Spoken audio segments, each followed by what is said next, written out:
오늘은 에베소서 4장 1절부터 6절까지 본문으로 하나됨이 성숙입니다 라는 제목으로 함께 말씀을 봅니다.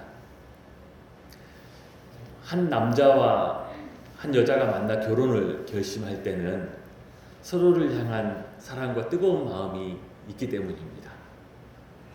그렇지요, 여러분? 너무 오래되셔서 좀 가물가물하십니까? 한번 그 마음을 한번 돌이켜 보시길 바랍니다. 처음에는 사랑만 있으면 다 될 것 같아요. 그리고 그 사랑이 영원할 것 같습니다. 그 마음이 뜨거울 때는 아무것도 두려울 게 없지요. 그런데 그렇게 사랑하고 결혼을 했어도 함께 살아보면 나 아닌 다른 사람하고 같이 산다는 것이 쉽지 않다는 것을 금방 깨닫게 됩니다. 그래서 결혼식을 마치고 그 뜨거운 마음으로 결혼식을 했지만 그 결혼식 이후에 첫 부부싸움을 하기까지 별로 시간이 걸리지 않아요. 보통은 신혼여행 가면서부터 싸우는 경우가 있죠. 전에는 사람들을 깜짝깜짝 놀라게 했던 것이 와, 결혼 1년 만에 이혼했다더라, 결혼 2년 만에 이혼했다더라 이렇게 놀랐는데 요즘은 뭐든지 빨리빨리 하는 세상이라서 결혼 2개월, 결혼 3개월 만에도 이혼했다는 소식이 뉴스에 나오기도 하고, 심지어 둘이 손잡고 신혼여행 갔다가 돌아올 때는 따로따로 돌아와가지고 이런 사람이면 내가 못 살겠다, 이런 경우는 심지어 이혼할 것도 없다고 그래요. 아직 혼인신고를 안 했거든요. 그러니까 그냥 우리 없던 걸로 하자, 그리고 끝나는 경우도 있다고 합니다. 이것이 무엇을 말해줄까요? 뜨거운 마음이 있어도, 타오르는 마음이 있어도 그 사람을 진정으로 받아들이고 함께 한다는 것은 또 다른 문제라는 뜻입니다. 부부의 경우 처음 함께하는 시간들을 시작하면서 그 갈등과 불화로 쉽게 위기를 맞기도 하고 심지어 관계가 깨지기도 하지만, 그러나 그 처음 그런 시기들이 조금 지나가고 나면 이제 새로운 안목이 열리고 새로운 기회가 주어집니다. 즉 서로가 다르다는 것을 깨닫고 서로가 다르다는 것을 인정하고 그 사람을 있는 그대로 내가 받아들여야 하는구나라는 것을 조금씩 알기 시작하면서 드디어 각자에게 성숙이 시작됩니다. 내가 알고 있는 나, 그동안 살아온 내 방식, 이런 것들이 전부가 아니구나라고 내려놓는 시기가 다가오죠. 하나됨이 성숙입니다. 부부관계에서도 그렇죠.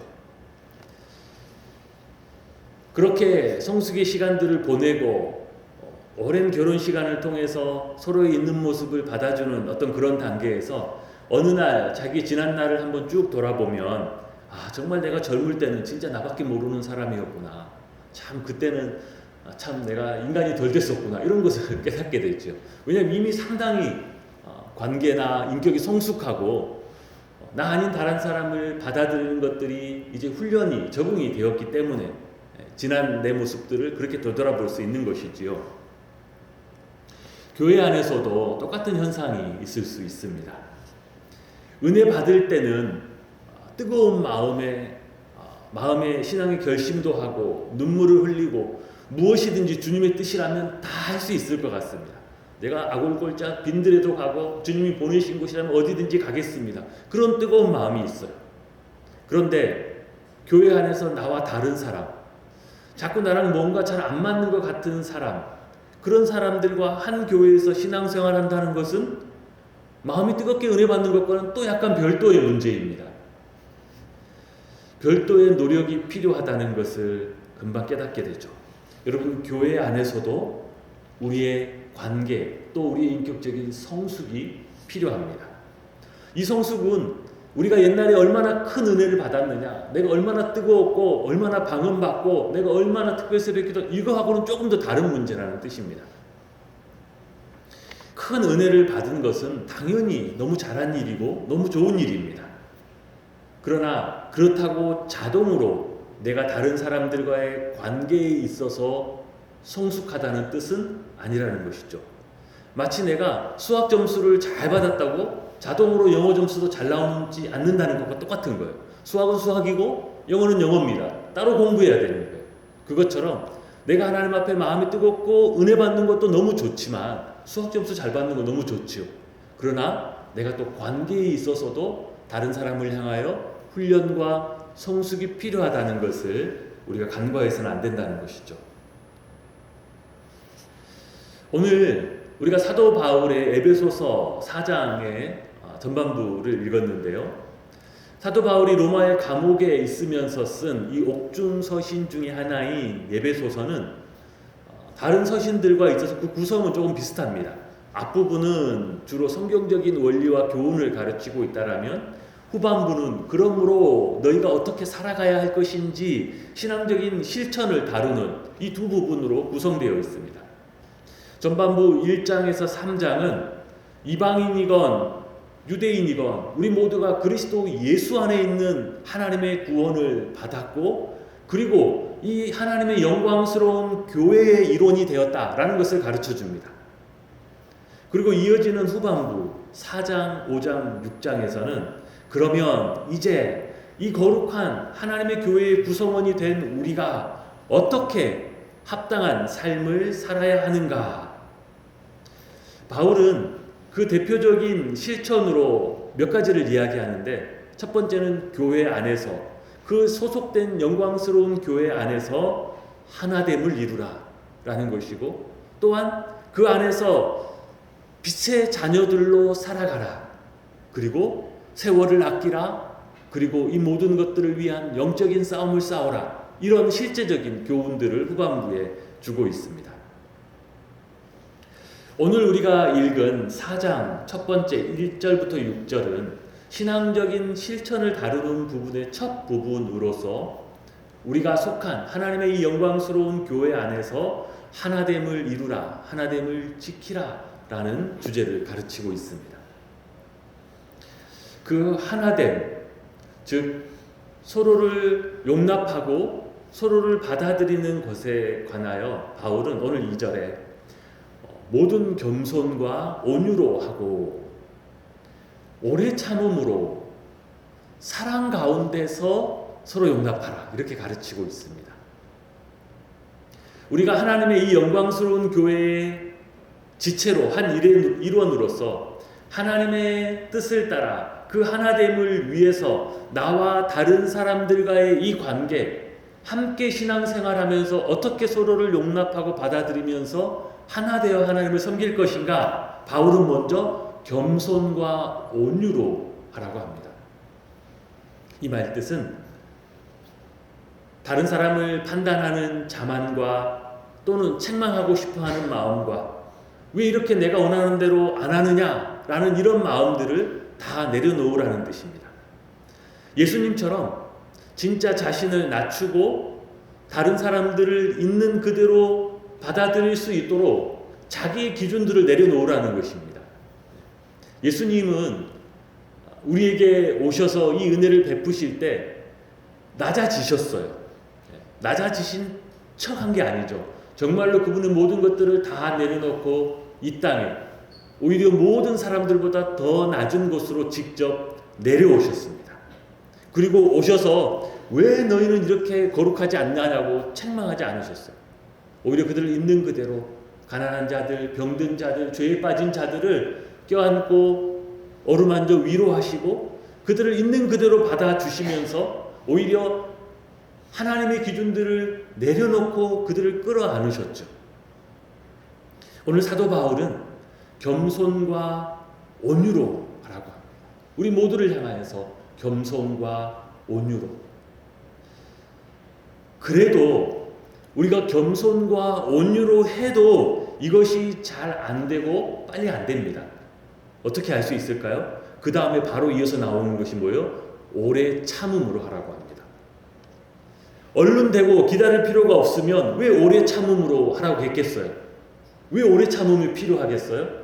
겸손과 온유로 해도 서로의 관계를 쌓아가고 서로를 있는 그 모습 그대로 받아가고 주님 기뻐하신 하나된 모습을 이루어가는 데 있어서는 겸손과 온유로 하면서도 시간이 필요하다는 것을 가르쳐줍니다. 오래 참음으로 하라는 뜻이 그거죠. 오래 참으면 짜증이 나죠. 급하고 막 그냥 한 소리 하고 싶습니다. 그렇기 때문에 내 기준을 내려놓는 것뿐만 아니라 내 시간도 내려놓아야 합니다. 상대방이 내가 원하는 모습으로, 내가 원하는 때, 내가 원하는 기한에 맞춰서 변화될 것이다, 이런 기대들을 다 내려놓고 내 시간이 아니라 하나님의 시간으로, 내 시간을 내려놓고 오래 참음으로 인내하고 기도하면서 기다릴 수 있어야 한다는 것이죠. 그렇게 하려면 내 안에 주님의 사랑이 있어야만 합니다. 사랑하지 않는 사람을 오래 기다리는 것은 정말 쉽지 않고 불가능에 가깝죠. 여러분의 자녀가 태어나서 몇 년 동안이나 애를 썩이고 있습니까? 지금까지요. 근데 그 오랜 기간 어떻게 참으셨어요? 혹시 더 이상 못 참겠다라고 끝낸 분들 계십니까? 그런 분은 없을 거예요. 그 시간이 얼마가 되든 계속 참고 인내하고 하고 있잖아요. 왜 그게 가능하고 지금까지 하고 계세요? 여러분 안에 사랑이 있기 때문인 것이죠. 그래서 오늘 말씀에 사랑 가운데서 서로 용납하고, 근데 여러분, 우리가 부모와 자식으로 하나님이 특별히 우리에게 먼저 이렇게 주신 관계 안에서는 그 은혜가 자연스럽게 가능하지만, 우리가 서로 다른 삶을 살아오다가 서로 다른 환경에서 다른 은혜를 받아온 사람들이 모여서 그런 모습은 쉽지 않을 수 있죠. 어떻게 겸손과 온유로 오래 참을 수 있는 사랑이 있는가? 우리에게는, 우리 본성에서는 참 힘든 일입니다. 사실 더 솔직히 말하면 우리 안에는 그런 사랑이 없어요. 그것을 우리가 인정하고 내려놓아야 합니다. 그러므로 여기에서 말하는 사랑은 내 안에서 내가 만들어내는, 내가 노력해서 나오는 사랑이 아니에요. 우리가 겸손과 온유로 하고 그러면서도 오래 참을 수 있는 그 사랑은 주님이 나에게 베풀어 주시는 사랑이고, 그 사랑을 주신 주님께서 서로 사랑하라고 명하신 그 사랑인 것입니다.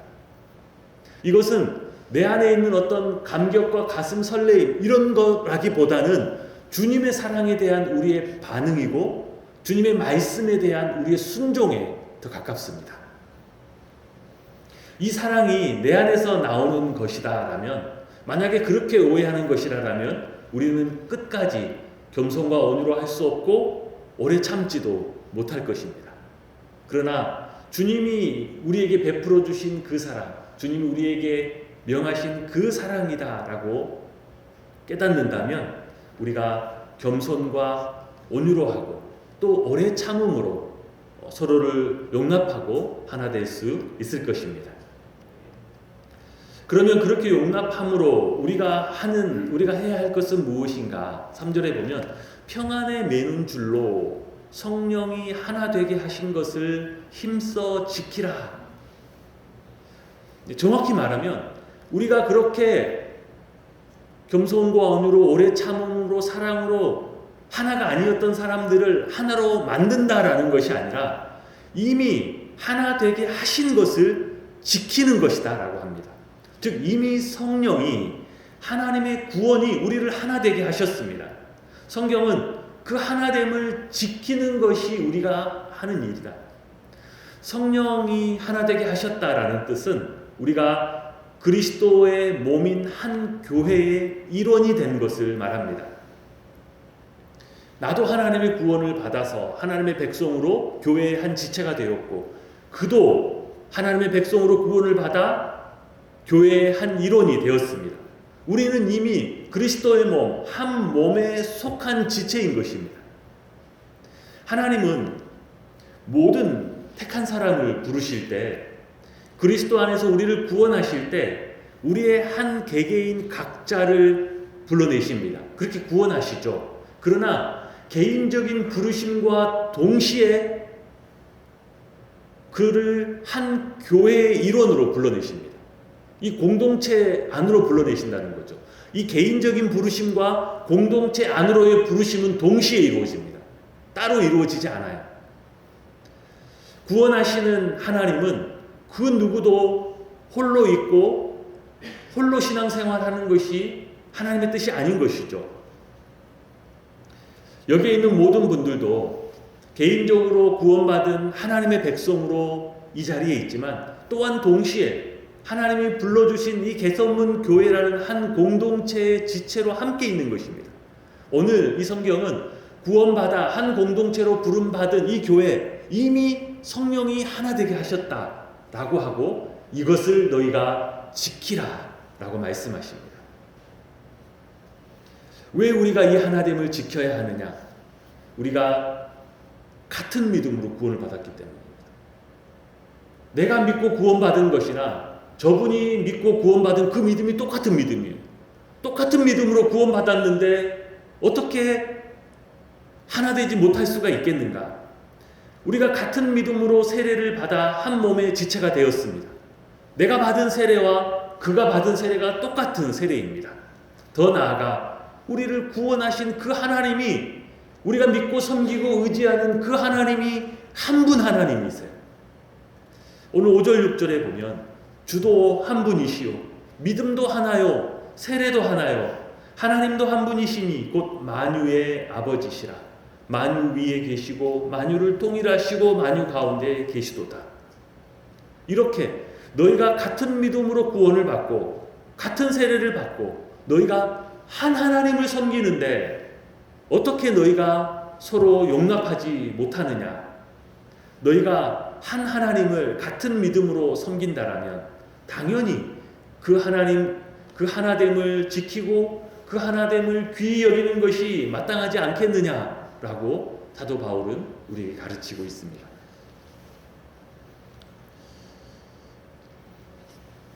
성도들의 신앙을 이끌어가는 이 목회자들의 사역을 평가하면서 어떤 목회자가 성공적인 목회자인가 이런 의문이 있습니다.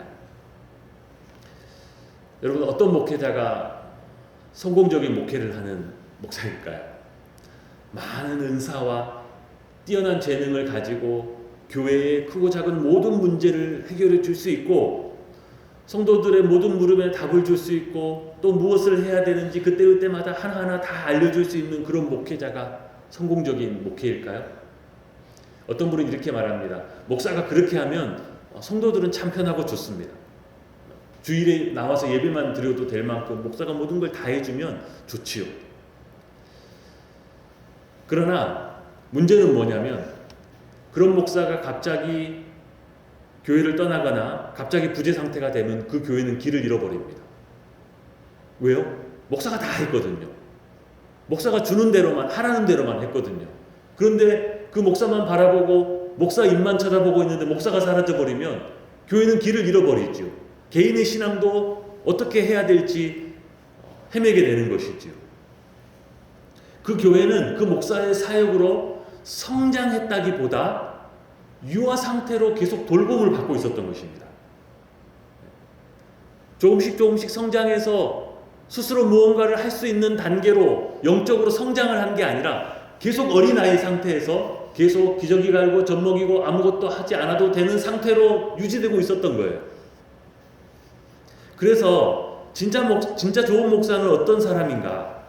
여러분 성경을 잘 가르치는 목사보다요 더 좋은 목사는 성도들이 직접 성경을 읽도록 가르치는 목사입니다. 성도들을 위해서 밤낮으로 기도를 많이 해주는 목사 당연히 좋은 목사지요. 그러나 그 목사보다 더 좋은 목사는 성도들이 직접 하나님 앞에 나와서 기도할 수 있도록 해주는 목사가 훨씬 훌륭한 목사예요. 더 좋은 목사 그러면 스스로 기도하게 할 뿐만 아니라 이제 개인의 문제뿐만 아니라 다른 사람들을 위해서 하나님의 나라를 위해서도 함께 기도할 수 있도록 이끌어주고 훈련해주는 목사가 훨씬 더 좋은 목사인 것입니다. 여러분 그거 아십니까? 건강하려고 배달 우유 받아 먹는 사람보다 새벽에 그 우유 배달하는 사람이 더 건강한 거 아세요? 왜 그럴까요? 새벽에 배달하느라고 막 뛰어다니거든요. 운동을 얼마나 많이 하는지. 여러분 기도를 많이 받는 성도보다 직접 자기가 기도하는 사람이 배나 건강합니다. 배나 영적으로 더 빨리 성장하게 되는 거예요. 같은 원리입니다. 다른 사람의 기도를 많이 받는 것 좋은 일이죠. 관심과 사랑을 많이 받는 일이고 어느 처음 단계에서는 또 필요한 일이기도 합니다. 그러나 그 이후로 곧 어떤 길로 나아가야 되는 거예요? 스스로 하나님 앞에 기도할 수 있는 단계. 더 나아가 스스로 나 외에 또 다른 연약한 자들의 기도 제목을 함께 끌어안고 하나님 앞에 나아갈 수 있는 단계로 나아가야 하는 것입니다. 그래서 성공적인 목회자는 갈수록 교회 안에서 하는 일이 많아지고 갈수록 교회 안에서 그 목사의 존재감이 커지는 목사, 이 목사는 좋은 목사가 아니라는 거예요. 반대로 성공적인 목회자는 갈수록 하는 일이 적어지고 교회는 계속 성장하고 좋아지는데 갈수록 그 목사의 존재감은 사라져가는 목사, 이런 목사가 성공적인 목사입니다. 왜 목사가 하는 일이 적어지고 왜 목사의 존재감이 적어지는 거예요? 성도들이 다 성장하고 있고 성장했거든요. 목사가 없어도 충분히 스스로 하나님의 말씀을 통하여 은혜 받고 하나님 앞에 기도하며 하나님으로부터 하나님의 뜻을 분별하고 순종하는 데까지 나아가니까 당연히 목사가 하는 일이 적어지는 것이죠. 가장 훌륭한 단계가 되면 어떤 마음이 생기는 거예요? 어떤 상태가 되는 거예요? 목사가 바뀌어도 교회에 아무런 영향이 없는 것입니다. 왜 그런 게 가능할까요? 이미 성도들이 너무 성숙하고 이미 성도들이 모든 하나님의 뜻을 분별하고 자기 역할을 하고 있기 때문에 다른 사역자가 사역을 해도 교회가 크게 흔들리지 않는 것이죠. 처음에 목사가 자리를 비우면 갈 길을 잃어버리는 교회와 완전히 상반된 교회의 모습이 되는 것이죠. 사실 그 어떤 목회자도 모든 일을 다 잘할 수는 없을 뿐만 아니라 무엇보다 그 어떤 목회자도 각 성도에게 은혜를 주시고 이끌어 가시는 하나님의 역할을 대신할 수는 없기 때문입니다. 그를 잠깐 돕고 돌보는 역할은 할 수 있지만 그가 하나님으로부터 은혜를 받고 하나님의 뜻을 분별하고 하나님의 인도하심을 받는 그 하나님의 역할을 어떤 목회자도 대신할 수는 없기 때문이죠. 그런데 이제 각 성도가 스스로 말씀을 통하여 은혜를 받고 스스로 기도하면서 하나님의 뜻을 깨닫고 인도하심을 받을 수 있다. 이러면 이것을 오해하는 사람들이 있습니다. 이제 내가 성경을 보면서 은혜 받고 이제 내가 직접 하나님 앞에 기도하면서 하나님의 뜻을 분별하고 그분의 인도하심을 받는다는 것을 어떻게 오해하느냐? 그러므로 이제 내가 내 의견을 더 주장할 수 있고 다른 사람도 내 뜻에 따라야 한다라고 자기의 의견을 고집하는 사람이 되는 것이죠. 내가 말씀을 보니 내가 기도해 보니 하나님이 나에게 이렇게 말씀하셨다. 이것이 주님의 뜻이다. 네, 이것이 하나님의 뜻이다. 하나님이 나에게 이렇게 말씀하셨다. 이렇게 주장하는 사람만큼 무서운 사람이 없습니다, 여러분. 이런 사람 둘이 만나면 반드시 싸움이 납니다. 이 싸움은 말릴 수도 없어요. 하나님이 말씀하셨다는데 그 싸움을 누가 말리겠습니까? 둘 다 하나님이 말씀하셨다는데 그리고 싸우는데. 그래서 그동안 한국교회는 성도들에게 여러분이 직접 하나님의 말씀 성경을 읽고 여러분이 직접 기도하면서 여러분을 향하신 하나님의 뜻을 분별하고 인도하심을 받으십시오. 이렇게 가르치기를 주저했고 사실 그렇게 잘 가르치지 않았습니다. 왜냐하면 그렇게 해서 싸움이 나면 수습이 안 되기 때문이죠. 그래서 그냥 그렇게 고집을 부리면 목사도 방법이 없지요. 그런 사람은 반드시 주변 사람들에게 상처를 주거나 또 교회의 하나됨을 깨트리고 교회의 분란을 만드는 데까지 나가는 경우가 많기 때문입니다. 그래서 그냥 어떻게 가르치는 거예요? 그냥 목사 말 잘 들으세요. 그냥 교회에서 시키는 대로 잘 하세요. 이렇게 가르치는 것이 더 안전하고 또 교회의 하나됨에 유익하다라고 여기고 또 그런 오해를 해왔던 것입니다. 각자가 하나님께 은혜 받고 각자가 하나님의 뜻을 분별하면 그것을 누가 어떻게 감당하겠느냐. 무서운 것이죠. 그러나 목사가 하는 말을 잘 듣고 목사가 하라는 대로만 잘하는 수준에 머무르면 그 교회는 주님의 교회로 나아갈 수가 없습니다. 주님이 이끄시고 주님의 손에 붙들려 쓰임받는 진짜 주님의 교회, 진짜 위대한 교회로 발돋움할 수는 없어요. 우리 개인의 신앙도 영적인 어린아이에 머물 뿐 좀 더 편하기는 할 수 있습니다. 왜냐하면 시키는 대로만 하면 되니까요. 내가 하나님 앞에 기도하며 말씀을 읽고 씨름하고 그 뜻을 분별하고 어떨 때는 심지어 시행착오를 거치면서도 하나님 앞으로 계속 가까이 가는 것이 본인에게는 힘든 과정일 수도 있기 때문이죠. 그러니 그냥 시키는 대로만 하고 그냥 목사 말만 잘 듣는 것이 편할 수는 있지만, 그러나 그 신앙은 영적인 어린아이에 계속 머무르는 신앙일 뿐만 아니라 그런 모습으로는 그리스도의 장성한 분량에 이르도록 성장하는 데 한계가 있습니다. 그러나 우리가 주님의 음성을 듣고 주님의 인도하심을 받는다라고 할 때 반드시 우리가 오늘 본문에 이 하나됨을 지키라라는 이 말씀을 마음에 새기고 기억할 필요가 있습니다. 우리 각자가 하나님을 향하여 말씀으로 기도로 나아가야 하지만, 우리가 하나님으로부터 은혜를 받고 하나님의 인도하심을 받지만 반드시 함께 기억해야 할 것이 오늘 본문의 말씀이죠.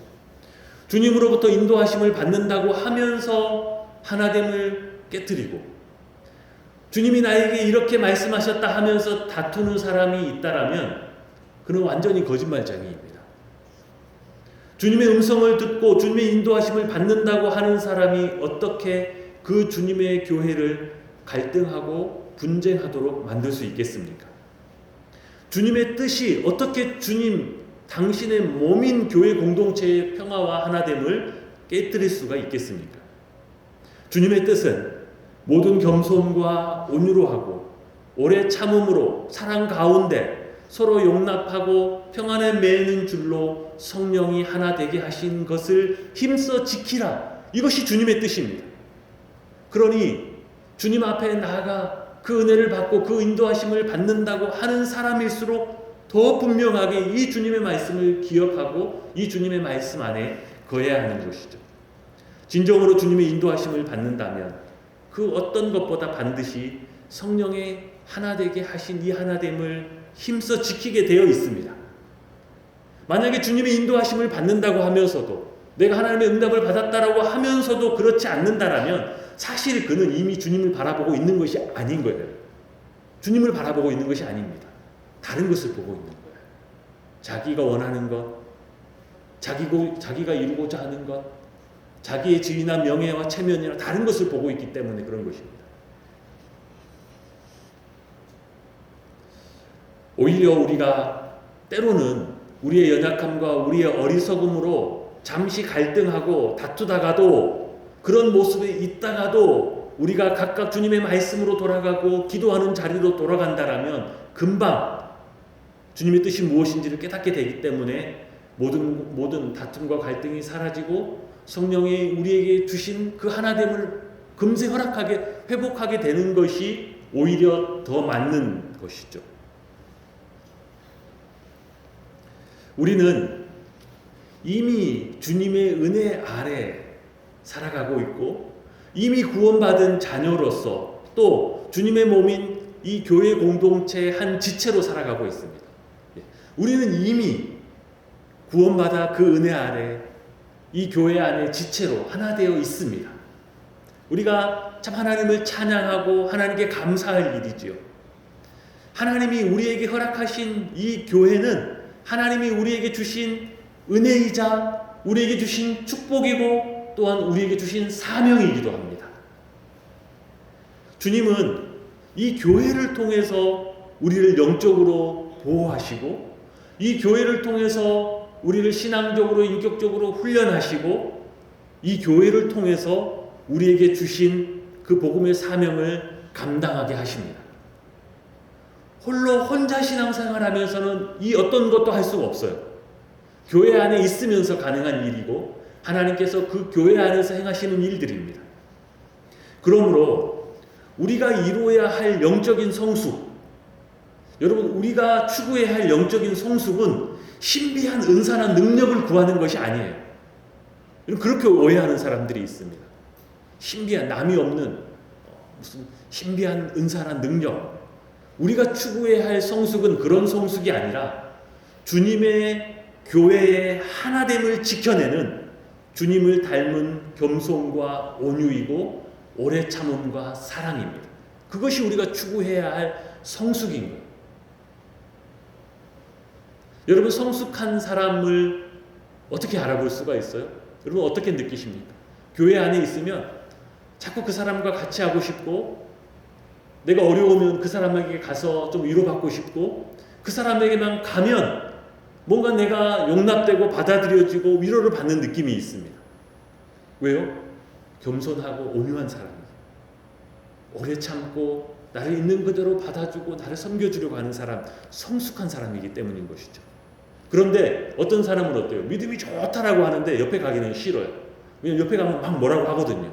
이래라 저래라 막 판단하고 야단치고, 맞는 말이니까 뭐라고 대꾸는 못하겠지만 옆에 가기는 싫은 거죠. 예.